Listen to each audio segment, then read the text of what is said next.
Évangile de Luc, chapitre 1.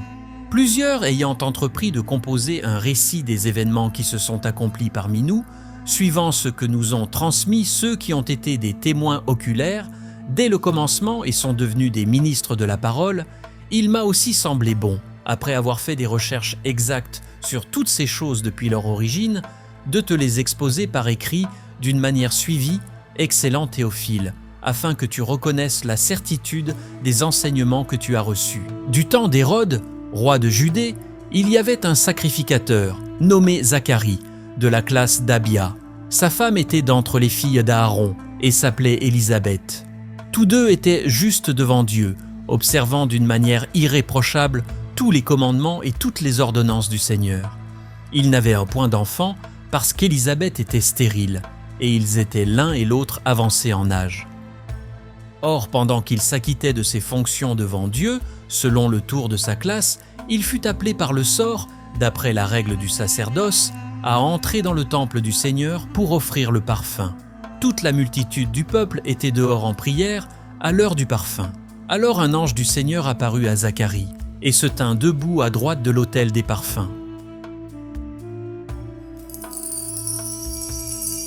Zacharie fut troublé en le voyant et la frayeur s'empara de lui.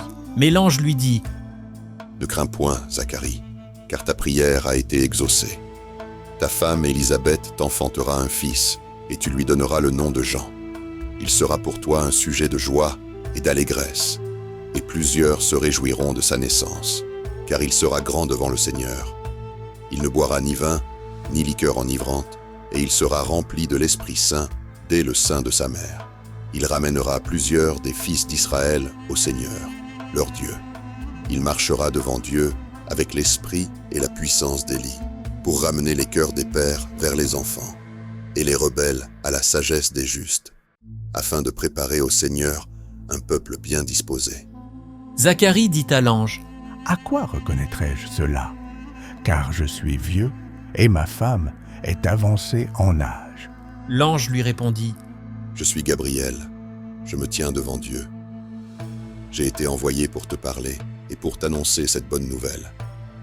Et voici, tu seras muet et tu ne pourras parler jusqu'au jour où ces choses arriveront parce que tu n'as pas cru à mes paroles, qui s'accompliront en leur temps. » Cependant, le peuple attendait Zacharie, s'étonnant de ce qu'il restait si longtemps dans le temple. Quand il sortit, il ne put leur parler, et ils comprirent qu'il avait eu une vision dans le temple. Il leur faisait des signes, et il resta muet. Lorsque ses jours de service furent écoulés, il s'en alla chez lui. Quelque temps après, Élisabeth, sa femme, devint enceinte. Elle se cacha pendant 5 mois, disant : « C'est la grâce que le Seigneur m'a faite, quand il a jeté les yeux sur moi pour ôter mon opprobre parmi les hommes. » Au 6e mois, l'ange Gabriel fut envoyé par Dieu dans une ville de Galilée, appelée Nazareth, auprès d'une vierge fiancée à un homme de la maison de David, nommé Joseph. Le nom de la vierge était Marie. L'ange entra chez elle et dit : « Je te salue, toi à qui une grâce a été faite. Le Seigneur est avec toi. » Troublée par cette parole, Marie se demandait ce que pouvait signifier une telle salutation. L'ange lui dit : « Ne crains point, Marie, car tu as trouvé grâce devant Dieu. Et voici, tu deviendras enceinte, et tu enfanteras un fils, et tu lui donneras le nom de Jésus. Il sera grand, et sera appelé Fils du Très-Haut, et le Seigneur Dieu lui donnera le trône de David, son père.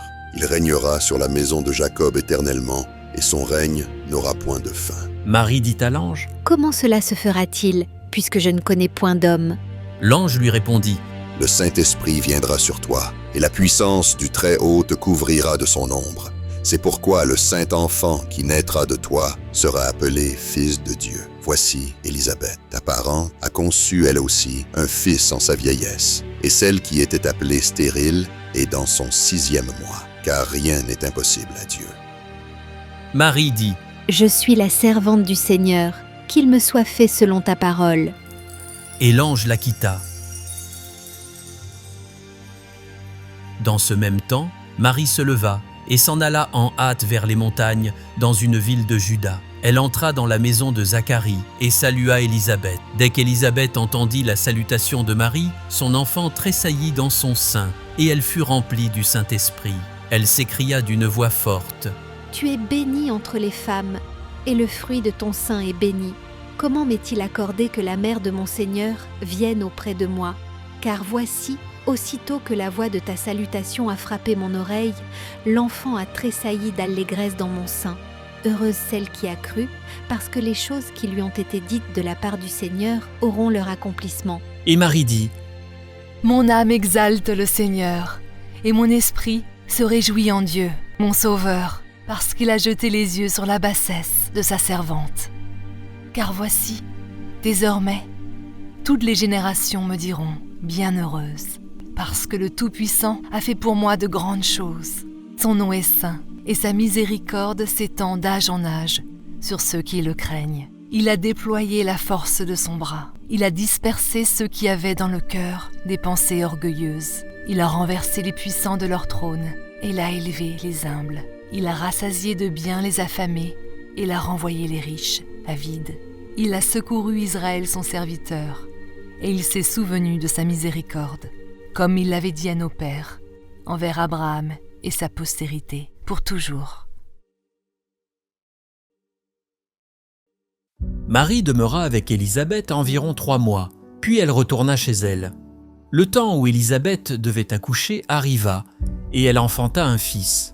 Ses voisins et ses parents apprirent que le Seigneur avait fait éclater envers elle sa miséricorde, et ils se réjouirent avec elle. Le 8e jour, ils vinrent pour circoncire l'enfant, et ils l'appelaient Zacharie, du nom de son père. Mais sa mère prit la parole et dit « Non, il sera appelé Jean. » Ils lui dirent « Il n'y a dans ta parenté personne qui soit appelé de ce nom. » Et ils firent des signes à son père pour savoir comment il voulait qu'on l'appelle. Zacharie demanda des tablettes et il écrivit « Jean est son nom », et tous furent dans l'étonnement. Au même instant, sa bouche s'ouvrit, sa langue se délia, et il parlait, bénissant Dieu. La crainte s'empara de tous les habitants d'alentour, et dans toutes les montagnes de la Judée, on s'entretenait de toutes ces choses. Tous ceux qui les apprirent les gardèrent dans leur cœur, en disant « Que sera donc cet enfant ?» Et la main du Seigneur était avec lui.